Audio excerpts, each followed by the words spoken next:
goodness. Hello. Oh, my. You sounded just like my mother-in-law there. Oh, goodness. Oh, goodness. Oh, goodness. And I do hope my spouse is listening because, yeah. Hi. I miss you, honey. Oh, sorry. That's your spouse. I don't have one.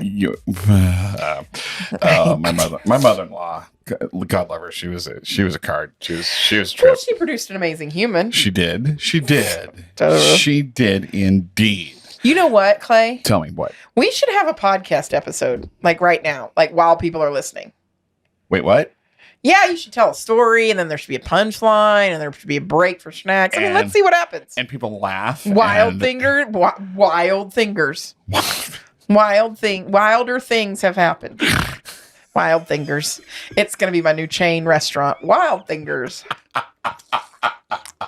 And we serve kangaroo meat. You serve. Oh, for that you have to go to T-Rexes and kangaroos. That's a whole other thing. Wild Fingers. Tell us about a wild finger. Thing. You make my heart sing. Yeah, speaking of good music, I don't know. Tell me more. So I'm curious how in the world of higher ed and healthcare and in donor relations, your world, how you vet, not veterinarian. Oh, I was like, we have vet schools. Not veterans, but how you vet, the people that you want to be associated with, the people that you want to work with, because like, I don't know, have you ever had that experience where you get like a really incredible offer and it just sort of comes in and you're like, oh, this money is dropping out of the sky, or this donor relation. If it's too good to be true, it usually is. Yeah. And you're just, they called us and life is grand and this is going to be wonderful. And then you find out. I've fixed so many messes, Clay. And you that's why they call you the Olivia Pope of fundraising. Exactly.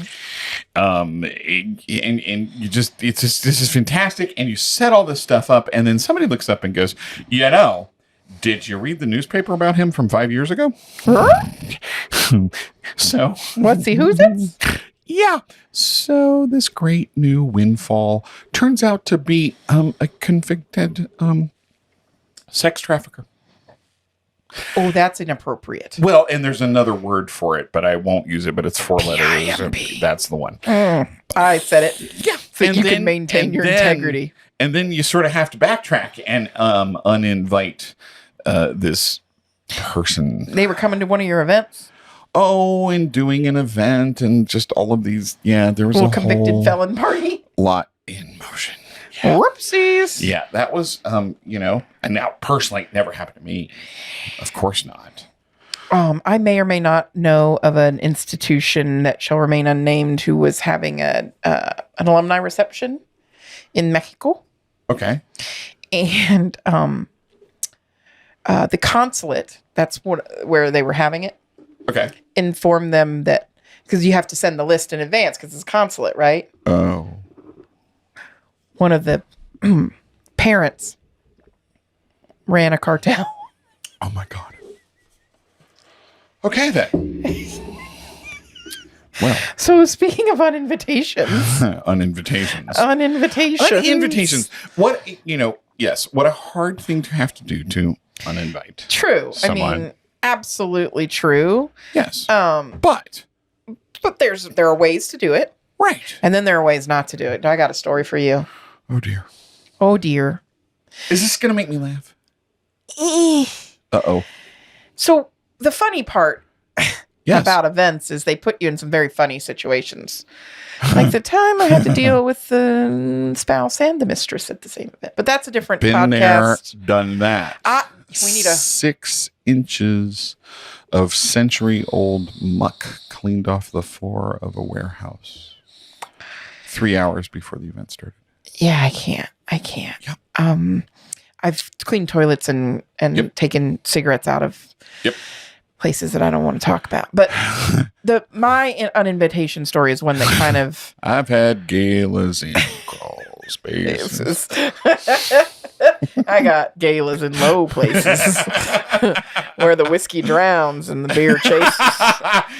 Wow. Okay. Anyway. Hey, my blues away. Uninvitations. But I'll be okay. If you're looking for the whiskey, it's in the coffee cup after the event because that's where the bartender puts it for me. And I walk around without my shoes on in a coffee cup. All this to say, I got contacted by a woman and she really didn't know what to do. Okay. And she was really emotional. She had spent 9 years working at a nonprofit in a certain place. 9 years of her life. Okay. At the beginning, she didn't know anything about the mission or the cause, but came to grow and love the organization. I love that. I know, right? Yeah. I love that. And all 9 years, she was a donor. Okay. Yep. Oh, so she didn't know about it. She worked there 9 years, donated every year, and worked there. Okay. And in the 7th year, she decided that the organization was so important to her that she would make a planned gift. Not that all her other gifts weren't planned, but place that organization in her estate. Oops, I made a gift. Right? Unplanned gift. We're not going down that route, Clay, because you're going to lead me to 16 and pregnant. I'm just saying. So she unplanned pregnancy, unplanned gift. Go. Just keep going. So she made a gift in her estate and put that organization in her estate. The place where she worked. Yeah. Okay. That's how much she cared for the mission. Yeah. And she doesn't, not a woman of particularly strong means, any of that good stuff. Which is where most planned gifts come from. Absolutely. Loyal donors. But she decided to place them in her estate. And after her 9 years, she was approached by another organization in the same community. Okay. And they offered her a position to work there. I mean, she had, almost 10 times average tenure of a fundraiser. Exactly. So, no baby giraffes here. She worked her way up. Yep. They recruited her, and she ended up accepting the position. At the other organization. Okay. Same neighborhood, you know what I mean? Same great city. Okay. Different organization, different mission altogether. Okay. So not even in the same. Oh no, one healthcare, one education, or one food bank, one animal welfare. Got it. Okay. Right. Completely. Yeah. Now, that doesn't mean that there aren't donors that they both share, but complete different missions. Sure. Right. Okay. So she accepts the position. And 2 weeks into her tenure there, she gets an email from the big boss at her former job. Okay. The place where she was a donor, 9-year employee. Where she made the planned gift. Yeah. Yep. And the email states that thank you for your RSVP to the planned giving reception that we invited you to. When you were employed, you got an invitation because all planned giving donors got an invitation. But that they were rescinding the invitation. Wait, what? They were rescinding her invitation and could no longer RSVP her, meaning she could no longer attend the reception for planned giving donors. Now, she had not rescinded her estate. Right. That she could no longer attend the reception because it would be a conflict of interest. What? And that she would be in a room with their donors. And she's at another nonprofit organization. And they have set a policy now that she is no longer invited to any of their events. They set a policy? They set a policy. About one person? Correct. Apparently they've never had anybody leave them before or something crazy. I mean... So this poor woman, not poor, but you know what I mean, poor, this individual wrote her former employer and said, I don't understand. What have I done something wrong? Have I contacted one of your donors inappropriately? Yeah. She's 2 weeks on the job. Yeah. She hasn't even found the bathroom. She hasn't signed up for benefits, And I promise you, nobody has given her a login to the CRM yet. No. So, and she's uninvited from an organization she worked at for 9 years and left in good standing. It's not like they fired her. They didn't walk her out. They didn't, no impropriety, nothing. And so she wrote back and said, I find this to be unfair and not very donor focused. How could you uninvite me? Yeah. I'm a donor. And they said, well, it's unacceptable. You can't come. We're standing on our principle. And how dare you, think that you can be in a room with our other donors. Oh, wait, what? They turned it back on her. And so she contacted me, obviously upset. Yeah. She contacted me because I'm solve it, woman. And speaking of solve it, Gladiator. I have a problem. Well, I actually need to do something here because it involves my tummy. fundraising is funny. I need some snacks. But I'm having feelings, and I need to eat my feelings on this one for a minute. Let's eat our feelings together. Y'all grab a snack. Yeah. And eat your feelings about the fact that this woman, who's a 9-year donor and left them in her state, then moved organization and was uninvited. Grab a snack and feel that one out. I take it back. I have created a new policy for myself. You're not invited to my snacks. Ouch. That's not true. I'm going away. I could never uninvite you from snacks.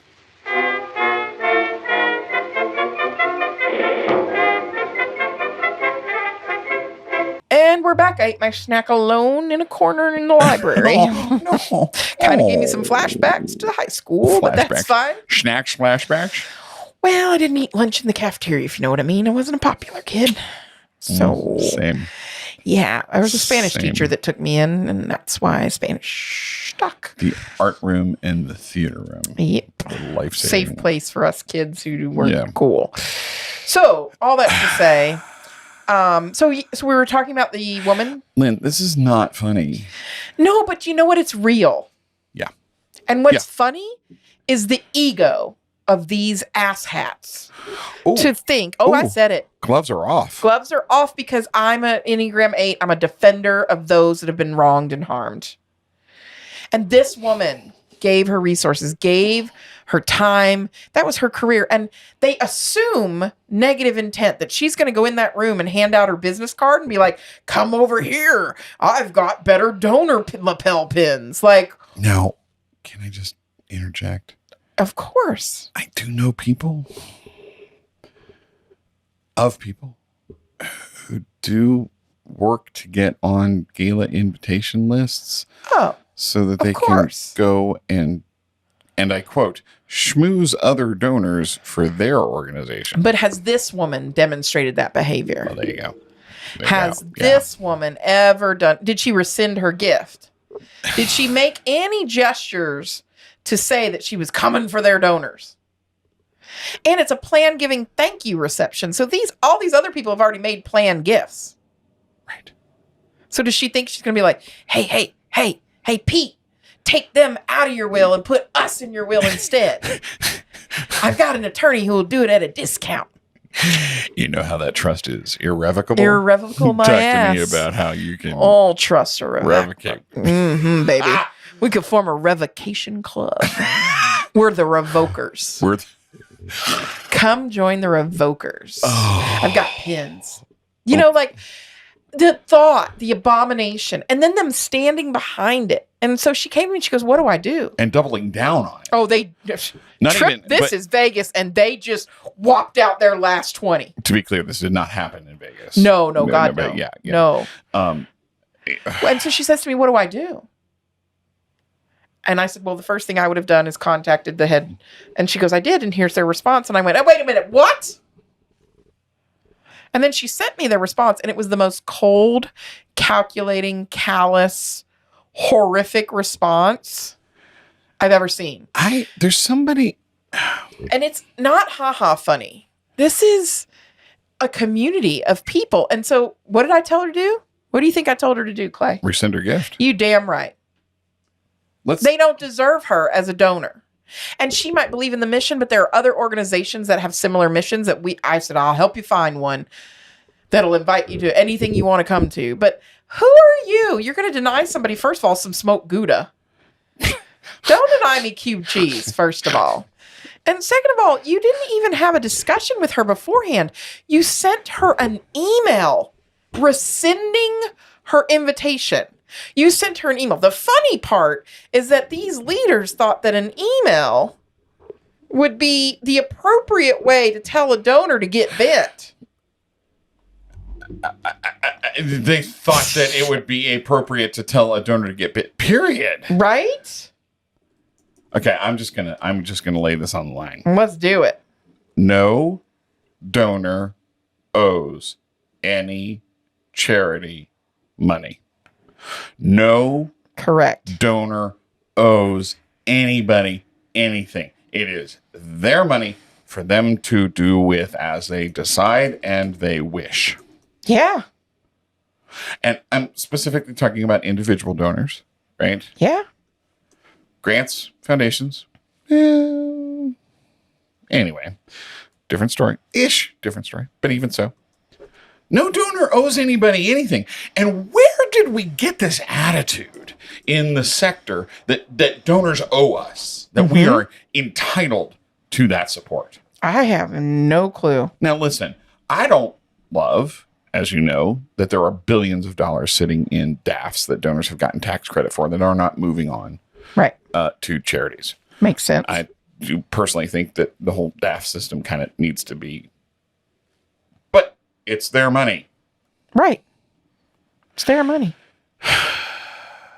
That woman did not have to give as an employee. She did not have to make a planned gift.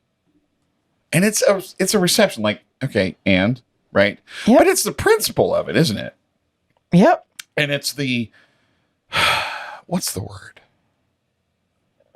Just the ego that you would think, anyway, I don't, And here's the text of the email. In case those of you, I've got receipts, like they say on Real Housewives. I hope you're well and settling into your new role. I understand that you were due to attend the Legacy Guild afternoon tea next week. Oh. As you're now in a role at another charity in the locality, senior management feel it would be inappropriate for you to attend, and I have therefore been asked to rescind your invitation. Apologies for any inconvenience this might cause. Apologies for any inconvenience. I'm not inconvenienced. I'm pissed off. And you're rude. Right? And then the head says, regarding your invitation to the event, however, while I regret the insensitivity of inviting you and then rescinding the invitation, I have to say that I'm in agreement with the senior management team who made the decision that it would be injudicious to invite someone actively working as a fundraiser for another charity to the event. I concur with the view that there would have been a professional conflict of interest and that your attendance would have been the attendance and that of a guest would have presented. Given your current status as a fundraiser for a different local institution, my understanding is that while formal mechanisms are not required when moving from one institution to another, it's widely regarded as accepted practice not to invite those peers to events, even if they're donors themselves. I don't know about that. I've never heard of that. We would never be able to go to an event then, Clay. No. For anybody but the one I was currently working at. That seems, and I'm a donor. Like, that's the type of speech they said to her. That is how they spoke to her. It is generally, okay. All right. So, what? I'm very, very sad. I'm very, very sad. My heart breaks for her. For this colleague, right? This is a colleague in the profession. Yeah. Who is fellow fundraiser. Now, unfortunately, on the receiving end of really crappy. Can you imagine receiving that email 2 weeks into your new job? I would have cried. I think I would have cried. She shed a lot of tears. Especially for where did we lose? I'm rescinding our offer of an invitation. Where did we lose sight, Lynn? That people, giving is human. People are good. Giving is irrational. Giving is emotional. If we can't accept those three precepts, we need to leave the profession because. And I'm sorry that this isn't funny, and I know you tuned into fundraising is funny, and I promise we will leave you with giggles. But if we can't get those three precepts, then we don't deserve to be in this profession. I kind of want to get invited to their event, and then like hold up a sign like "Where's" with their name on it. See, I am because I'm that kind of person. Well, I'm petty and spiteful. See, yeah, and I'm a member of the Sweaty Betty Petty Club, right?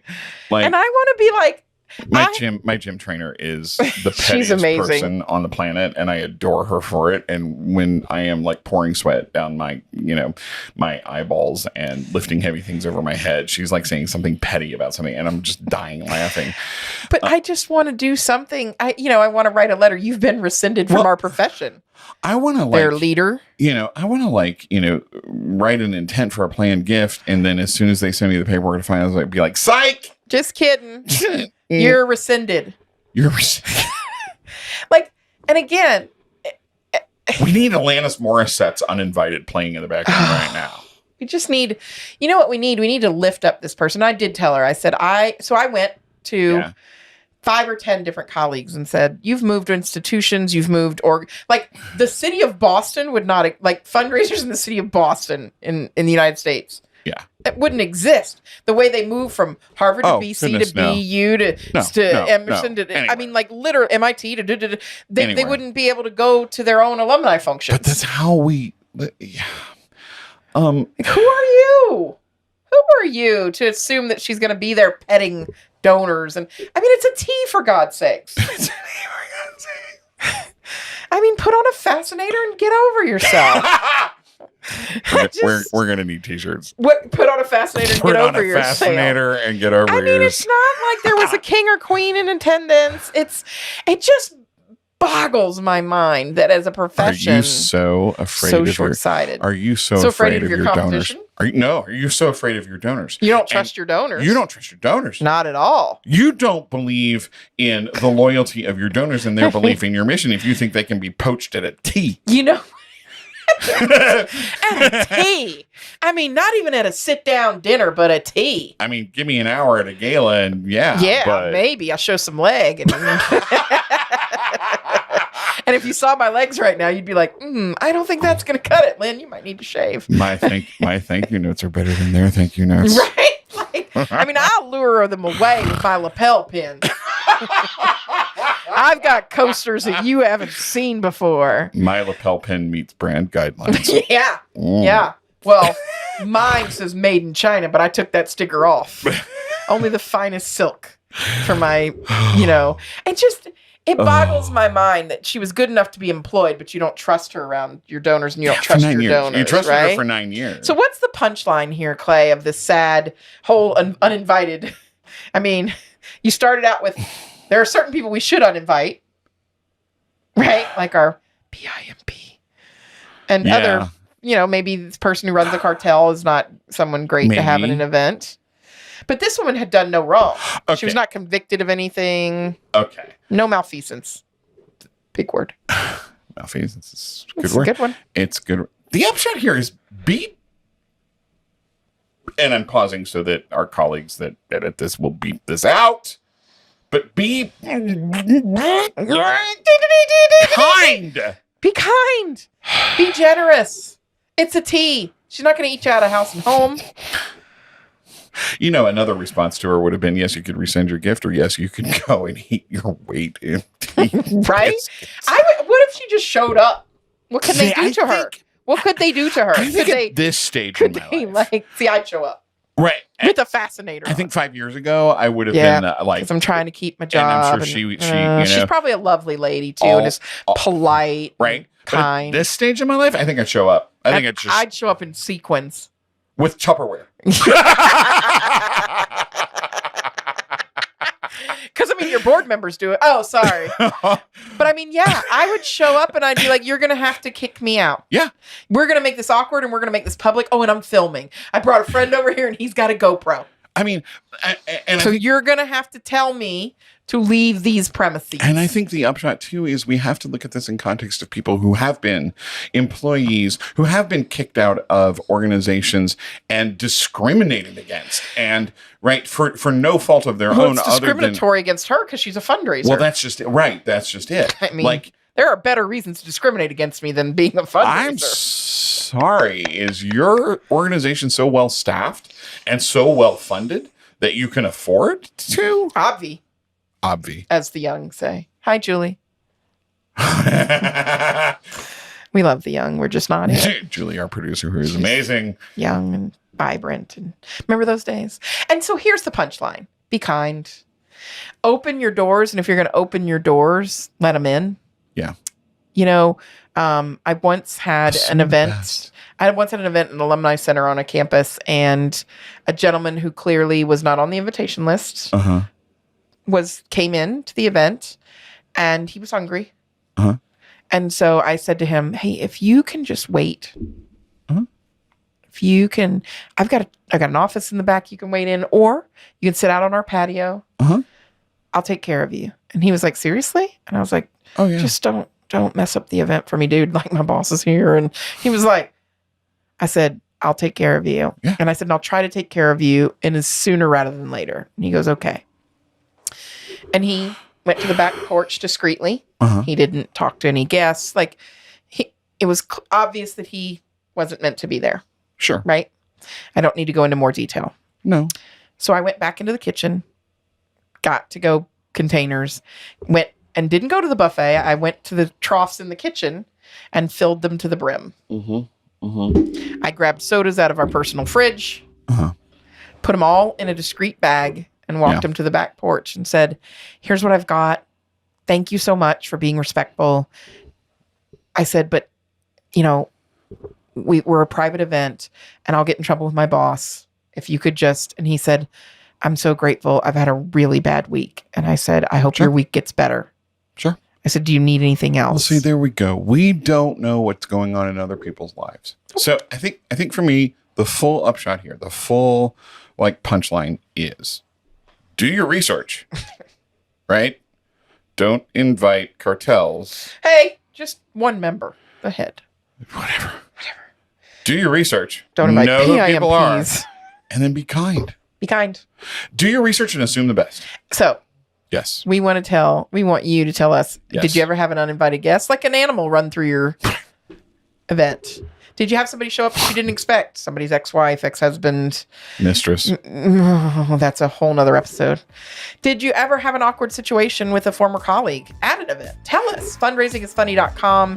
We are so grateful for each and every one of you, and we will never uninvite you to our party. You are always invited. Unless you start a cartel. And then we're going to have to discuss it and see how much money you have. But for...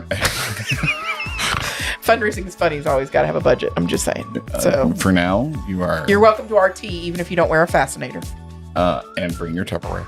Absolutely. Come get the schnacks. We're going to need merch. Bring your Tupperware. Yeah, we're going to need Tupperware with 50. Friends, take care of yourselves. Bye, everybody. Be good. Be kind.